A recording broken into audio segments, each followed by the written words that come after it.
It's been exactly 1 year since we first heard Hawk Tuah spit on that thing. And what a year it's been for Hayley Welsh, the girl behind the spit. A mixed bag, I would say. A meteoric rise to fame, a smash hit podcast, a small, huge crypto scandal, and so much more. We're going to run down the greatest story of the greatest woman in American history on this episode of Scroll Deep with me, Benedict Townsend, the show that keeps up with internet nonsense so you don't have to. On the 11th of June 2024, exactly 1 year ago to the day, unless you're watching this on a different day or we posted this on a different day, a YouTube street interview was posted by Tim and D TV, run by Tim Dickerson and Darius Marlowe, who very much did not get famous off the back of it, as punishment for the sin of doing street interview content. They released a video featuring an interview with a girl named Hayley Welsh, I should know this by now, who they met in Nashville, Tennessee. I'm Chrissy, I'm going to Texas A&M. Woo-hoo! My name's Jordan and I'm going to University of Minnesota. Going there. That's what every American teenage boy sounds like. They've all got real kind of lobotomy vibes to them. In that very famous video, look, we all know what happens. She said Hawk Tuah and the world collectively agreed that that was amazing and viral and so cool. For some reason, I still don't really understand why everyone was so into that video, but it went mad viral, yo. And she made a fortune off merch, tens of thousands of dollars. She gained hundreds, then thousands, then hundreds of thousands of followers. She became an instant overnight success. And a few people were jealous. Not me though, I thought it was well earned. She spoke at first about wanting to move past the Hawk Tuah branding and be just known as Hayley. And she did that by launching a podcast called Talk Tuah, where she very much doubled down. And this podcast was huge.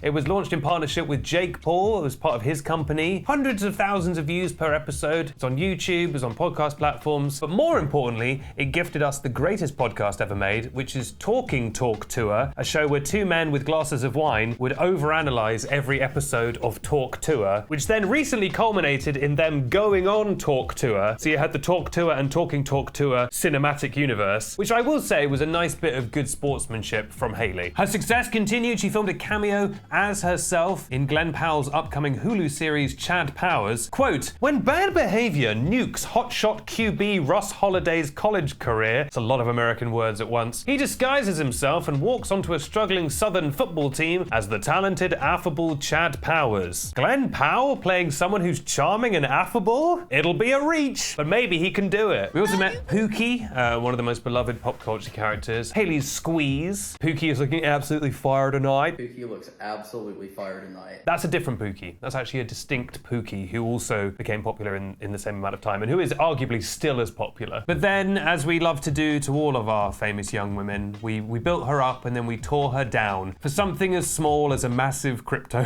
disaster. $Hawk was a meme coin that people paid real world money to buy and then were shocked to find went badly. It skyrocketed to a $490 million market cap before crashing to a mere $36.6 million within 24 hours. Now, a lot of people called this a pump and dump scheme, which is basically where people create a coin, get people to invest in it, and then drive the price up, and then the people who originally created it usually have the most amount of it, then immediately sell when the price is high and leave everyone else to hold the bag. They probably thought it was a pump and dump scheme because that is the only way these coins work, and it's what happens every single time, and it's never not happened. I don't know if legally if we can call it that, but a lot of people have called it that. There was instantly an investigation. The FBI turned up to Hayley's grandma's house looking to question her. It was all very dramatic for a while, but in the end, Hayley was cleared of any personal wrongdoing. They basically, they were like, she didn't really know what she was doing. It was some other company she did it with. And then Hayley disappeared from the public eye. And you know what they say? Nature hates a vacuum, and social media hates one even more. And the second you remove information from people, everyone will start speculating wildly. And speculate they did. They said she was pregnant. They said she was dead. They said she moved to South Africa.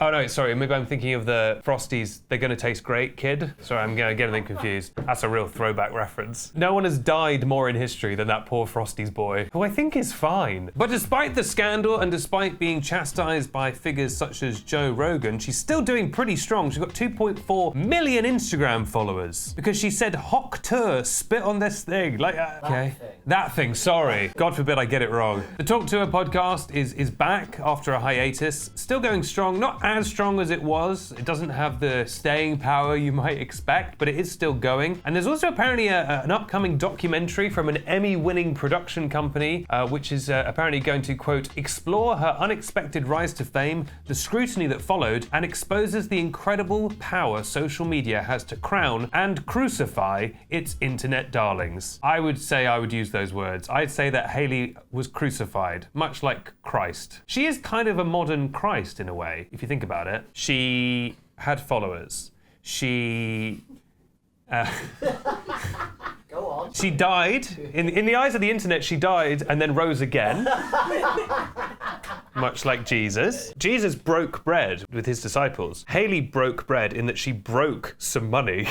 She created money that then broke. So now that it's been a year, what did we learn from all this? Well, we crowned her our meme icon of the year 2024. But I think what we learned is that, and this is really a revelation, is that the internet likes to build people up and then immediately tumble them down again. I don't think any of us necessarily thought she would have like long-term fame, but it did feel like for a while she was on an up and up that kind of wouldn't slow. It seemed like she would have that initial burst of fame from the video and then it would kind of deplete. But then, you know, the podcast did well. It was like, okay, is she going to be around for a while? But we did have the necessary rise and fall. But now that she's got that out of the way, maybe she will have some kind of, I mean, I guess at this point she's already more successful than her wildest dreams, right? She's already made more money than she ever expected. So she's kind of still won. And I will say, I don't believe she's ever done the stereotypical right-wing grift turn at any point. She did the kind of crypto grift turn, but is she Trumpy? I don't know if she is. Usually this kind of characters will immediately pivot to like, I don't know, transphobia, but I don't think she's done that yet. What's the public mood around her? I have a distinct memory of being in New York City, the Sunshine State, and this was in September of last year, and I was at a pub. You can take the man out of Britain.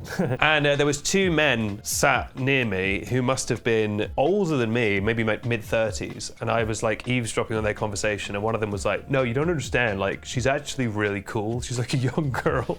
There was this video of her on the street. And it was this guy explaining Hawk Tuah to his friend. She's actually really cool. Like, I was like, this is the craziest thing I've ever heard in my life. So a lot of people really like her. Now I think she's kind of just settled in to public consciousness as just one of those characters we all know, like Logan Paul or, I don't know, Pol Pot. But the most important legacy that she will have, and I don't know why I'm doing the politician hand, but the most important legacy she will have is that it was Hawk Tuah that first inspired me to coin the famous catchphrase, "That's tennis." It was in reaction to Hawk Tuah, and in that she's arguably created something that will outlast her, outlast me, outlast this whole damn system we've got going, man, which is that's tennis. Without Hailey, we wouldn't have Jojo Siwa looking into a camera and saying that's tennis. That's tennis. So for that, I say, thank you, Hailey. Thank you for that bit of genius you inspired from me. That's tennis. But what do you think? Where do you think Hawk Tuah girl will be in, I was gonna say 5 years, 2 years? Do you think she will develop a bit of an acting career? Do you think Chad Powers will be the springboard that we all predict it will be? Do you think she'll just kind of continue to be a podcaster and kind of, you know, make that coin? Well, hopefully not make any more coins, but hopefully, you know, just make some money. Let me know in the comments down below what you make of the whole year of Hawk Tuah. And isn't it crazy that a year has passed? What were we all doing a year ago? Biden was president. Had he done that debate yet? I don't know if he had.